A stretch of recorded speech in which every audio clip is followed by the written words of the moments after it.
ಗೀತಾ,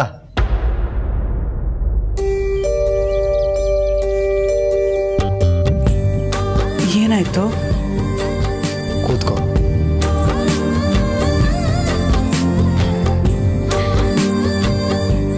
ಹೇಳಿ. ಗೀತಾ, ಏನಾಯ್ತು ಲಕ್ಕಿ ಅವರೇ? ಅದು ಕತ್ ಬೆಂಡ್ ಮಾಡಿ ಮಾತಾಡಂಗಿಲ್ಲ, ತುಂಬ ನೋವಾಗುತ್ತೆ.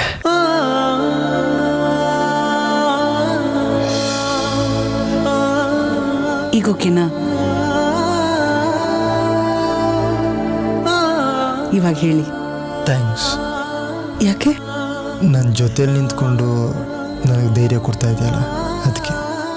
ಗಂಡನ ಕಷ್ಟ ಸುಖದಲ್ಲಿ ಜೊತೆಗೆ ನಡೆಯೋದು ಹೆಂಡತಿಯಾಗಿ ನನ್ನ ಧರ್ಮ. ಆದರೆ ನನ್ನ ಕರ್ಮ ಹೇಗೆ ಬೇಕಾದರೂ ಅನುಭವಿಸ್ಲಿಂದ ಬಿಡ್ಬೋದಿತ್ತು. ಆದರೆ ನೀನು ಪ್ರತಿ ಹೆಜ್ಜೆಲೂ ಸಾಥ್ ಕೊಡ್ತಾ ಇದೆಯಾ. ಸಾಥ್ ಕೊಡೋಳೆ ಅಲ್ವಾ ನಿಜವಾದ ಸಂಗಾತಿ. ನೀವು ಮತ್ತೆ ಮೊದಲಿನ ಥರ ಸರಿ ಹೋಗ್ಬಿಡ್ಬೇಕು. ಮೊದಲಿನ ಥರ ಕಬಡ್ಡಿ ಪ್ರಾಕ್ಟೀಸ್ಗೆ ಹೋಗ್ಬೇಕು. ಬೆಳಗ್ಗೆ ಎದ್ದು ನಾನು ನಿಮಗೆ ಪ್ರೋಟೀನ್ ಶೇಕ್ ಮಾಡಿಕೊಡ್ಬೇಕು. ಮತ್ತೆ ಕಬಡ್ಡಿ ಮ್ಯಾಚ್ ಆಡಬೇಕು. ತುಂಬ ಕಬಡ್ಡಿ ಮ್ಯಾಚ್ ಗೆಲ್ಲಬೇಕು. ಮೆಡಲ್ಗಳು ತಗೊಂಬರ್ಬೇಕು. ನಿಮ್ಮ ಜೀಪು ಗೋಡೌನಲ್ಲೇ ನಿಂತ್ಬಿಟ್ಟಿದೆ. ನೀವು ಮತ್ತೆ ಆ ಜೀಪ್ ಓಡಿಸ್ಬೇಕು. ನಂಗೆ ಇನ್ನೂ ನೆನಪಿದೆ, ನೀವು ನನ್ನ ಡ್ರಾಪ್ ಮಾಡೋದಕ್ಕೆ ಅವಾಗ ಬಂದಿದ್ದಾಗ ಸ್ಟೈಲಾಗಿ ಬಂದಿದ್ರಿ ಜೀಪಲ್ಲಿ.